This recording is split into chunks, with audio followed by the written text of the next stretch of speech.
You bet. So the symptoms are similar to those of the flu, and those include things like fever, cough, sore throat, runny nose, body aches, headaches, tiredness or fatigue. Some people have vomiting, diarrhea as well. I do have to say that you don't have to have a fever to have the flu. So those cluster of symptoms minus the fever could certainly still be the flu.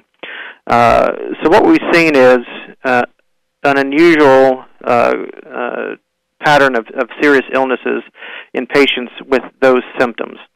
So to broaden the context, between October and November, we've had 1,920 cases of influenza-like illnesses, and we call them influenza-like illnesses because obviously those symptoms can be from lots of different things, which are not the flu.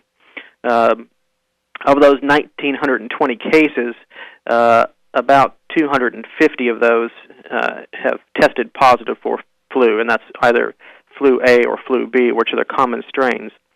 And we have 8 cases at a local hospital that we know of, which have been referred to us because they developed serious complications, including pneumonia. So pneumonia is an expected complication from flu, and in fact, it's the most serious complication from the flu. However, out of those 8 people, 4 of them have died from these complications. So, because of the significant number of cases, as well as the fact that half of them have died so far, we are concerned about it, and we're investigating the cases. I can tell you that they have been tested by the usual methods for influenza A and B, and those tests are negative. There are cases within the past several weeks, and I don't have I don't know when exactly they were presenting to the hospital. They do range in age from 41 to 65. And that's the other thing which is a little bit unusual about this. Generally speaking, we see significant complications in people who have underlying medical conditions or their age over 65 or less than 5. So these folks are falling into an age range which is a little bit unusual for those serious complications. Yes, so we've been in contact through our epidemiology office.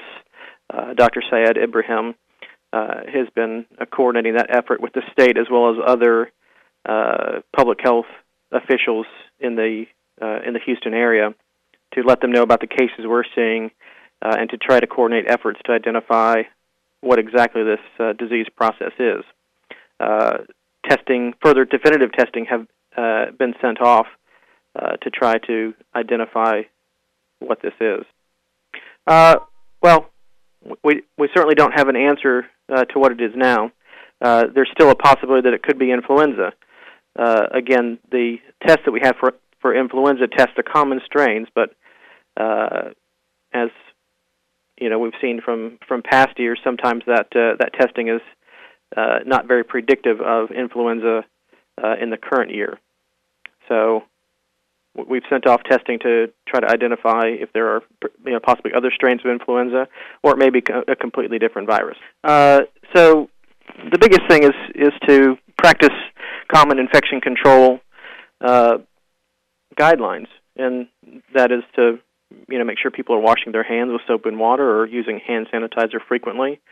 That if they cough or sneeze, that should not be done into the hands. It should be done into a bent elbow to avoid contamination of the hands. If people are sick, they should avoid going to work. They should avoid going into public places. They should avoid sending sick children to school because all this potentiates the risk of spread to other people. If people have to go into public places, for instance, if they're going to a doctor's office to seek treatment, they should wear a mask, and masks can be bought at local pharmacies. Certainly, if people develop influenza-like illnesses, they need to seek professional help from a physician as soon as possible. in the case of influenza, the benefit for treating influenza is the most prominent in the first 48 hours of the illness. So as soon as these symptoms start to develop, they should be making plans to see their doctor.